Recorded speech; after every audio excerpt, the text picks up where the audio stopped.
अस्सलामुअलैकुम वरहमतुल्लाहि वबरकातुहू। उम्मीद है आप सब लोग खैरियत से होंगे।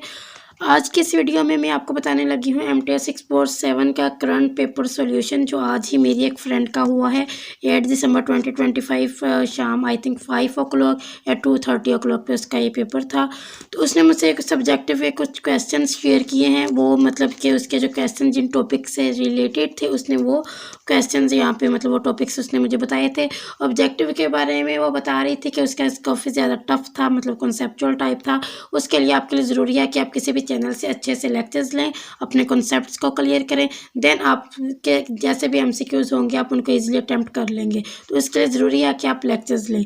ओके, सब्जेक्टिव के लिए वो कह रहे थे कि उनको कुछ इक्वेशंस गिवन थी शॉर्ट क्वेश्चन में, जिनको बताना था कि ये लीनियर है, नॉन लीनियर है, या उसका ऑर्डर बताना था। मतलब एक पार्शियल डिफरेंशियल इक्वेशन थी उसके पास। इसमें आपको पता होना चाहिए इस चीज़ के बारे में, आपको ये कॉन्सेप्ट हो कि अगर कोई भी इक्वेशन आपके सामने हो तो आप कैसे आपको पता चलेगा कि ये लीनियर है, ये नॉन लीनियर है, या उसका ऑर्डर क्या है। ऑर्डर से रिलेटेड आपके MCQs भी थे, तो ये चीज़ आपने अपने माइंड में रखनी है, इसके कॉन्सेप्ट क्लियर करनी है। सेकेंड चीज़ थी कि जब बाउंड्री वैल्यू प्रॉब्लम से रिलेटेड एक न्यूमेरिकल था। अच्छा, ये जो लीनियर नॉन लीनियर वाला कॉन्सेप्ट है ये लेक्चर नंबर 6 और 8 में, मतलब लेक्चर नंबर 8 को आपने अच्छे से करना है। ये आप नोट डाउन करते थे lecture number 8। Then boundary value problem से रिलेटेड एक न्यूमेरिकल था लेक्चर नंबर 10। ठीक है, लेक्चर नंबर 8 10 इनको आपने अच्छे से करना है। नेक्स्ट अच्छा, लेक्चर नंबर 11 12 13 14 16 इनमें से इन लेक्चर्स में से आपका एक लॉन्ग जो है वो लाजमी आता है, मोस्टली रिपीट होता है, हर साल रिपीट होता है जब से मैं देखती आ रही हूँ। तो आपने ये वाले लेक्चर्स हैं लेक्चर नंबर 11 12 13 14 एंड 16 इनको आप लोगों ने अच्छे से करना है। ओके, नेक्स्ट ये है जी आपकी odd and even functions Fourier series थी। इसमें इसके पेपर में आई हुई थी इवन फंक्शन फोरियर सीरीज। हो सकता है आपके पेपर में ओड वाली आ जाए, तो लेकिन वो थोड़ी सी लेंथी है। टॉपिक नंबर 23 है, ये लेक्चर नंबर 23, तो इसको आपने अच्छे से करना है। Lecture number 8 10 11 12 13 14 16 and 23 in lectures को नोट डाउन करते जाएं। ये आपने सब्जेक्टिव के लिए अच्छे से प्रिपेयर करने हैं। नेक्स्ट है प्रिजेबल्स आइडेंटिटी। इसके अलावा एक और दो इसी तरह की आइडेंटिटीज़ थी जिनका मैंने आपको अपनी वीडियो में बताया था कि ये 3 आइडेंटिटीज़ आपने लाजमी करनी है अच्छे से।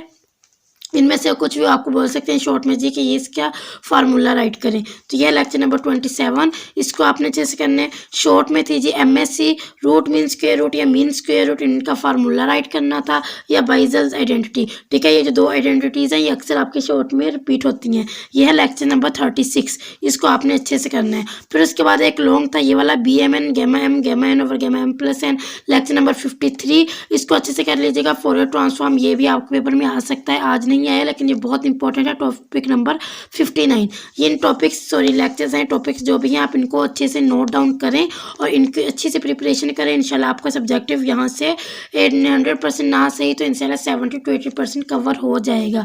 वन बाय वन मैं अब इन टॉपिक्स को यहाँ डिस्कस करती हूँ।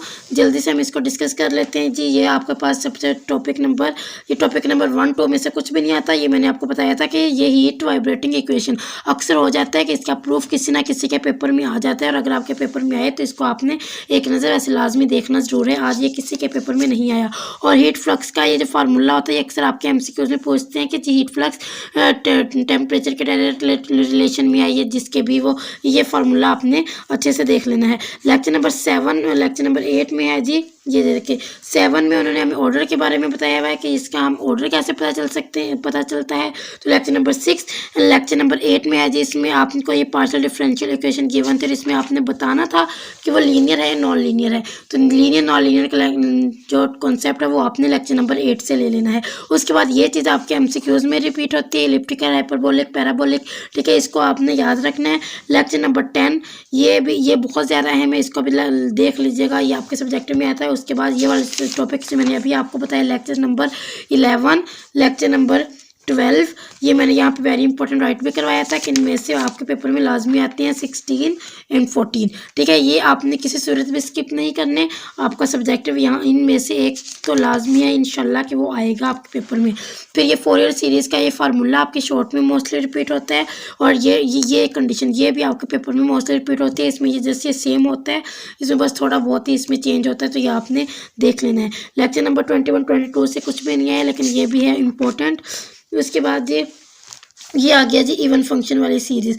ये इवन फंक्शन वाली सीरीज़ ये है लेक्चर नंबर 23, इसको आपने करना है। ये आज के पेपर में आया हुआ है लॉन्ग में ये वाला क्वेश्चन। उसके बाद है जी इनमें से कुछ भी ये आई है, ये शॉर्ट में आया हुआ है जी। प्रिजेबल्स आइडेंटिटी, इसकी आइडेंटिटी आपने राइट करनी थी, इस आइडेंटिटी को याद रखिएगा। और ये वाला जो है ना, ये मेरे पेपर में आया था लॉन्ग, हो सकता है आज के पेपर में तो नहीं है, लेकिन नेक्स्ट किसी पेपर में ये रिपीट हो सकते हैं, तो इसको आपने अच्छे से करना है। ये लेक्चर नंबर 27। उसके बाद ये चीज़ें आपके पेपर में आज नहीं आई। लेक्चर नंबर 31, 32 से भी कुछ नहीं आया। उस पर लेक्चर नंबर है जी 33, इसमें से भी कुछ नहीं आया।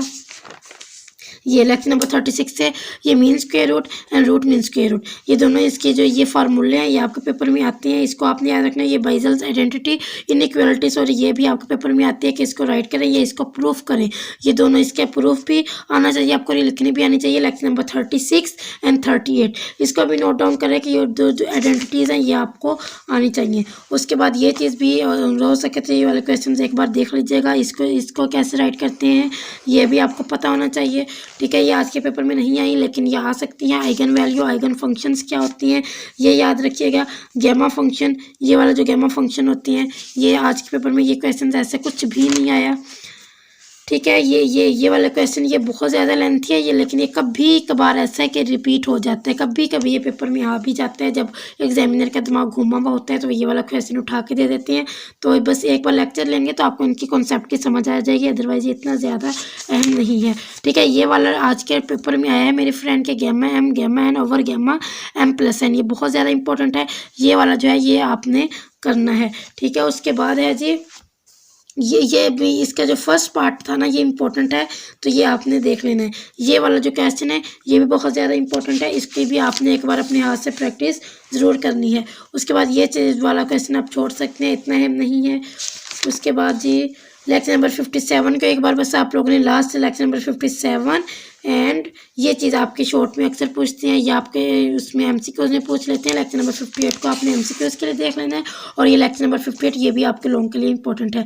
ये जो क्वेश्चंस मैंने आज आपको बताए हैं ये अगर आप ज़्यादा नहीं कर सकते तो इनको आपने पहले लेक्चर्स को सर्च करके, जो लेक्चर्स मैंने अभी आपको बताए हैं इनको आपने सर्च करके पहले इनके लेक्चर्स लेने हैं, कॉन्सेप्ट क्लियर करने हैं किसी भी चैनल से, फिर उसके बाद आपने इन्हीं लेक्चर्स की प्रैक्टिस करनी है। इंशाल्लाह आपका यहाँ से सब्जेक्टिव कुछ ना कुछ कवर हो जाएगा। अपना बहुत सारा ख्याल रखिएगा। अगर चैनल पे नहीं होते तो प्लीज़ सब्सक्राइब करके जाइएगा, अच्छा सा कमेंट करके जाइएगा।